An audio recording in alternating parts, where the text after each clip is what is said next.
All right, hello to everyone who's watching. My name is Carly Smith. I'm an intern for Locker Room Talk, and I am here. I have the privilege of talking with Emily Weiman. Emily is from Maryland originally, but she played softball for the NC State Wolfpack and has spent 3 years in the National Pro Fast Pitch Softball League, 2 for the Pennsylvania Rebellion, and 1 year playing for the Akron Racers. So it's going to be great. We're talking about NCAA rules and regulations today, what it's like transitioning from different levels of play, whether you're from high school, collegiate, or playing in the pros. And we're going to talk a little bit about healthy living as well. So just to kind of jump back, we're going to go over what was like your recruiting process from high school to college. What were the difficulties? What were a few things you faced? Just tell me a little bit about that.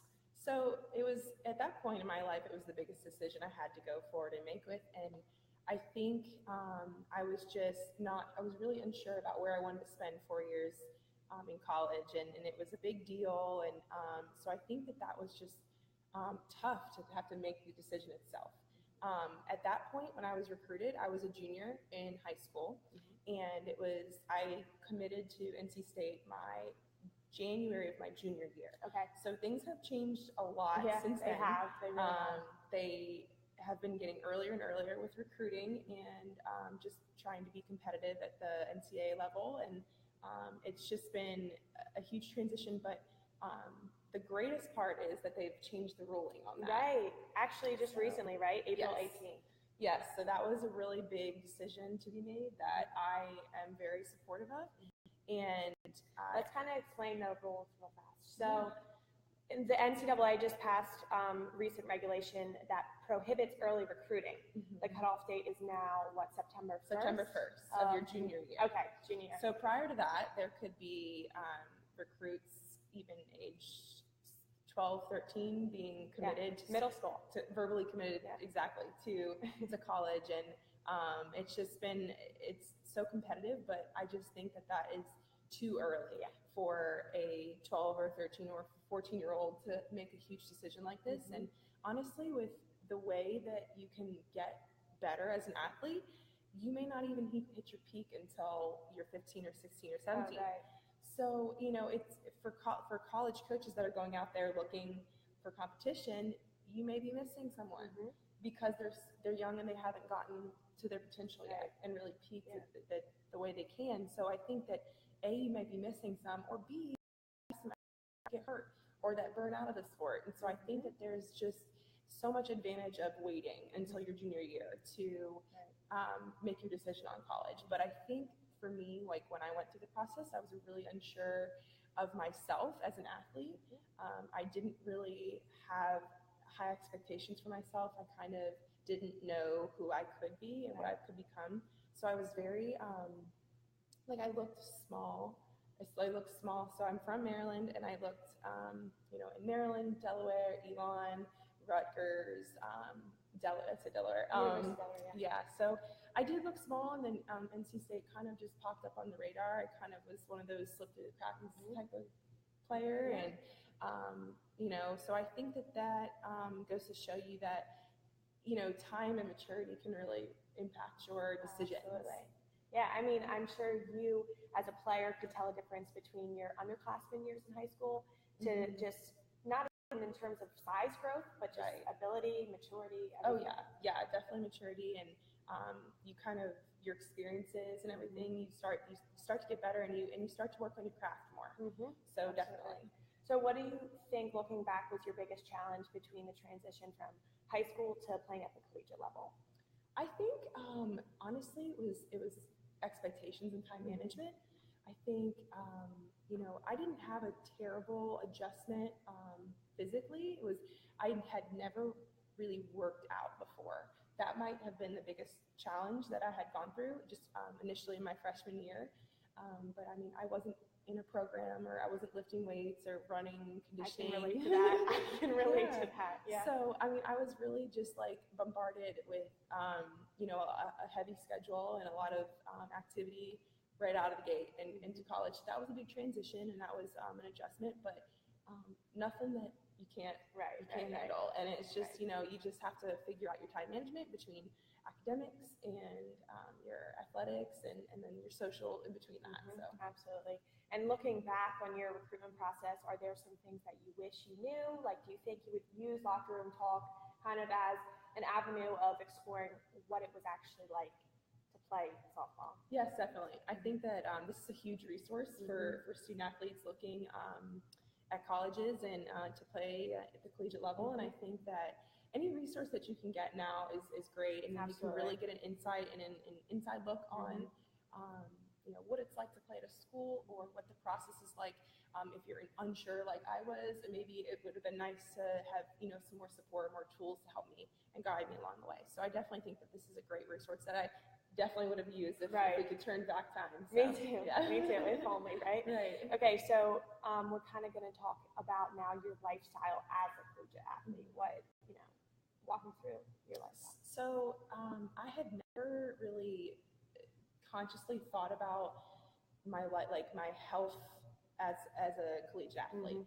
I think that we're so busy as college athletes, and our metabolisms are higher. Absolutely. And you kind of just go through your day and you don't even think about what you're doing to your body physically and mentally, because you're nonstop. You're go, and you're playing and you're working out and you're burning a lot of calories, but you're also putting foods that you shouldn't be putting in your body, like some fast food, some Bojangles, you just cook out, you don't think about it. And it's all, kind of a whirlwind, and you're in college, and it's just kind of the not the thing to do, but it's just easy. It's convenient. Yes. It's cheap. Right. Yeah. So, and until you kind of grow and kind of see what that does to you, you're gonna just do what's convenient, instead of kind of taking a little bit extra time and thinking about what you're actually doing. And really, the lifestyle is just like kind of eat whatever's at the dining hall and have another plate. So that's the portion too, is just you're kind of just eating and maybe overeating, and maybe not resting enough. So those are the kind of things that I think that I did as an athlete. I don't think I was the most unhealthy athlete ever, but I think that I could have been better. And I think that there's definitely some convenience to a lot of those fast food options and just kind of a dining hall that make it kind of easy to eat like that. Absolutely. Yeah, and I 100% can relate to that, being in your shoes right now as a student athlete. But so like I said before, Emily played 3 years in the professional softball league, two for Pennsylvania Rebellion, 1 for Akron Racers. But your lifestyle kind of transitioned. She's also currently the graduate assistant at ECU, so you've been able to play in the summers and then become an assistant coach kind of throughout the school year. So explain your lifestyle changes. I'd say the biggest thing that I've come to understand is that the health fitness industry has a huge impact on your health and your lifestyle. And what can it do for your future? And I do a lot of reading and research on just certain things that foods might affect you in the long run. And I've watched some documentaries that kind of hit me and kind of say, wow, if I don't, eat right or, do those things, and, it could affect me in the long term. And that's really what it's about. Is as a college athlete, I was very short term oriented. I was very in the moment, short term, and now I think I've as a professional athlete, and now I think I have definitely thought about the future a lot more, and just been more aware of my body, what I'm putting in it, how I'm taking care of it. If you go from being a college athlete, eating the way you do, to stop playing completely, stop your workouts, the go, it can catch up to you really quick, and I mean, it's just like you don't feel good, and that's what it's all about. Is I just really try to focus on just feeling good and being healthy and just feeling really happy with myself. So that's actually how it's changed, like off the field. In terms of playing, it just kind of, you just have more time to really work on your game, to perfect what you wanted to perfect, and it gives you more time, and it gives you more time to work out like on the side and kind of get yourself ready for the season. And so I think that that's probably the biggest difference that I saw from college to to professional play, like in my lifestyle, you know? Yeah. And I mean, you're mid-20s and you Mhm. told me that you felt like you honestly peaked after Yeah. college. Yeah. And so, I mean, eating healthy, that lifestyle kind of probably had a huge effect on not only your on-field performance, but also just how you feel on a daily basis. Yeah, I talk about that all the time, how I Mhm. just, I wish I would have eaten Yeah. and just treated myself the way I do Yeah. now in college. And wow, Mhm. you know, I had some really great, you know, performances and accomplishments and things, but like you think about it and you're like, what could I have done more, you know? So I think that that's like a huge thing that I take away from it. And you know, because you're still so involved with the game, you have such an impact on players currently as a grad assistant. If you could just give advice to people watching that are still playing or want to play at the collegiate level, what would your advice to them be? I would say just kind of know your body, know that it needs rest, and really that means prioritizing your life. And it's like, you know, what do you want to accomplish? What do you want to get out of your collegiate experience? I think that's a really important thing to think about. You know, are you going just to be there and just live a college lifestyle? Or are you there to get better and to win and to better your career? And I think that once you sit down and think and write your priorities down, I think it really aligns quickly. And I think that that's a huge thing that I would suggest to future student athletes is think about what you want to do. And then, okay, so take care of your body, put the right foods in there, get your rest. And then, you know, I think just like my advice would be bring a really tough mentality. You know, mental strength is huge, and you're going to face adversity in any way, shape, or form, whether it's your personal life, whether it's athletically, emotionally, something like that, you're going to face adversity. So if you can be tough and really just set your priorities, I think that is just what I would give to student athletes. Yeah, I mean, mental health, especially in today's society, is such a broad and topic that's kind of been brought to the forefront. And so, like, along with being an athlete, you know, you also have to take care of yourself off the field too. So, kind of just we're going to go into talking about what are some of the hobbies you'd like to do off the field when you're not playing softball. Well, I really like yoga. I'm not I don't go as often as I hope or want to, but that's definitely something that I think that ties into mental health is, you know, take time for yourself. And not only does that like refresh you, but it strengthens your body and just really, it's so helpful with your mental health and just physically. And then I love to work out. I go to the gym probably like 5 to 6 days a week. Right now I go at 5 a.m. just to kind of get up, get it over with, and early mornings. And that exactly, and that kind of, you know, it throws you back right to student athlete days. But you know, I do appreciate it, and I think working out right away when I wake up just helps me get my day started. I feel better. I'm not thinking about my workouts later in the day, and you know, I want to be there. It's not an obligation for me, and that's a big difference when it's kind of an obligation when you're a student athlete, and then when you're graduating and you're playing professionally or beyond, it's like it's not an obligation. You have to want to be there, and that the motivation is different. And so you really have to think about, you know, why am I doing this? Well, I'm doing it because I want to be healthy. So those are kind of things I like to do. I love to like track what I'm eating and kind of read on things. I love to watch like Instagram videos on workouts, on, you know, stuff like that. I just really, foodies. Like I love food and I love just trying new recipes and stuff. So baking is like a really big thing for me, or cooking. Like I love that. Yeah, and so Emily's actually brought a lot of the things she uses in the kitchen today. So we're going to kind of take a look now over to what she has brought for us. So it's a little show and tell. So just to kind of start out my day, I'll have a protein shake, which I use About Time protein. I love this. I just put this with almond milk, which I always buy at the grocery store.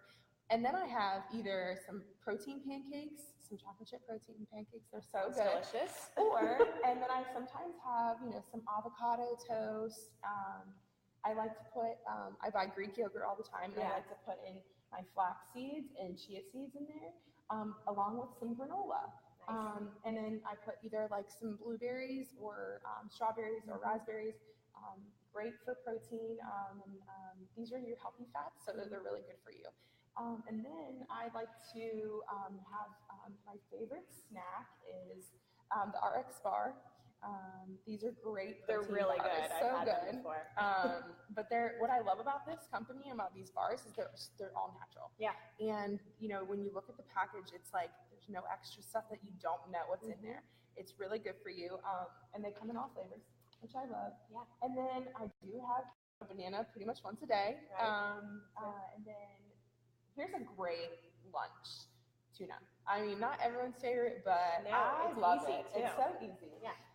And then I've kind of been trying out this PB Fit, and it's actually powdered peanut butter.